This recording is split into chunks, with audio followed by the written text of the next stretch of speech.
बहुपद के भाग में सबसे पहले ऑब्जेक्टिव क्वेश्चन आता है कि निम्नलिखित में से कौन सा बहुपद है या कौन सा बहुपद नहीं है। देखिए, बहुपद का परिभाषा से हम लोग जानते हैं कि ऐसे व्यंजक, बहुपद का परिभाषा होता है ऐसे व्यंजक जिनमें चर का घात और ऋणात्मक पूर्णांक हो। और ऋणात्मक पूर्णांक का मतलब क्या होता है? और ऋणात्मक नॉन निगेटिव इंटीजर और ऋणात्मक पूर्णांक।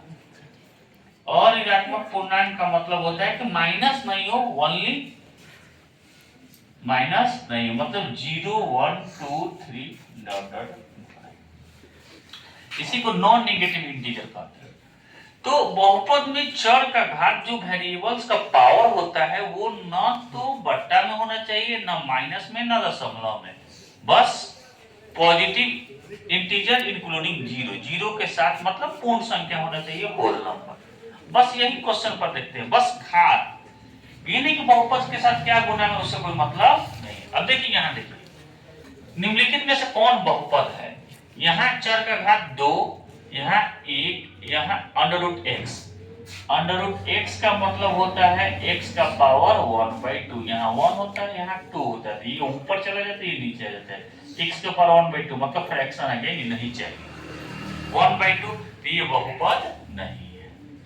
यहाँ बहुपद का घात 3/2 कहीं भी आ गया, फ्रैक्शन नहीं होना चाहिए, पावर बस वेरिएबल्स का पावर पूर्ण संख्या होना चाहिए।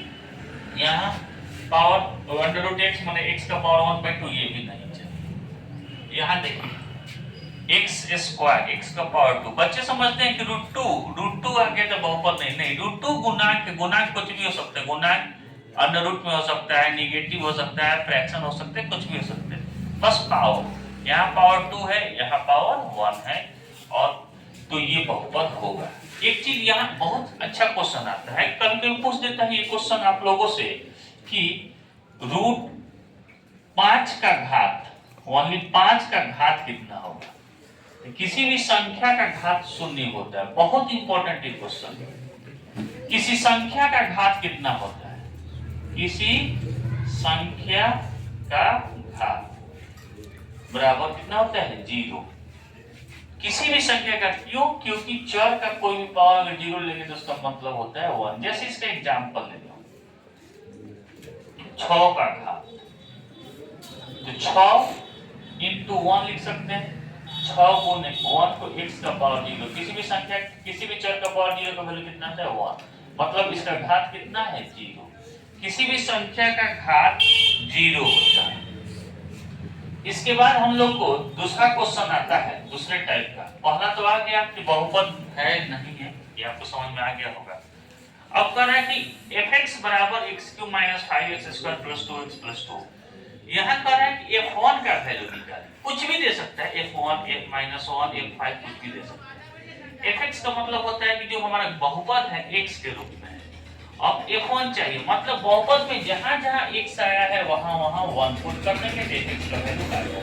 कहीं हम बना देते हैं, जहां जहां x आया वहां 1 पुट कीजिए, 1 के क्यूब -5 × 1² + 2 × 1 + 2।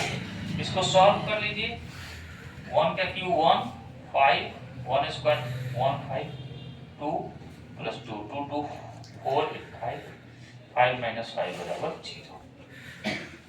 तो f1 बराबर कितना आ गया? 0। यही क्वेश्चन, सेम क्वेश्चन को कहता है कि f2 निकालिए या f - 2 निकालिए। तो जहां जहां x आया है, x है, वहां x का -2 रखिए।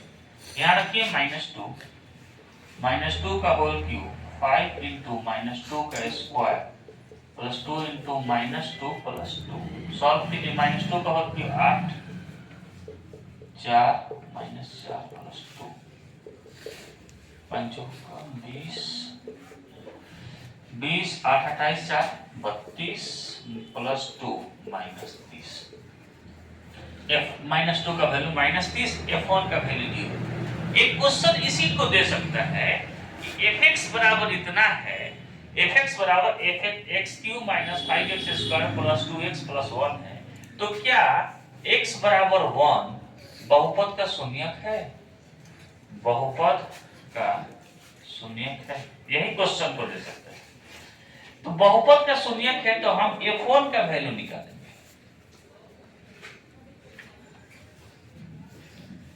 बहुपद का शून्यक है कि नहीं, x बराबर 1 बहुपद का शून्यक है कि नहीं,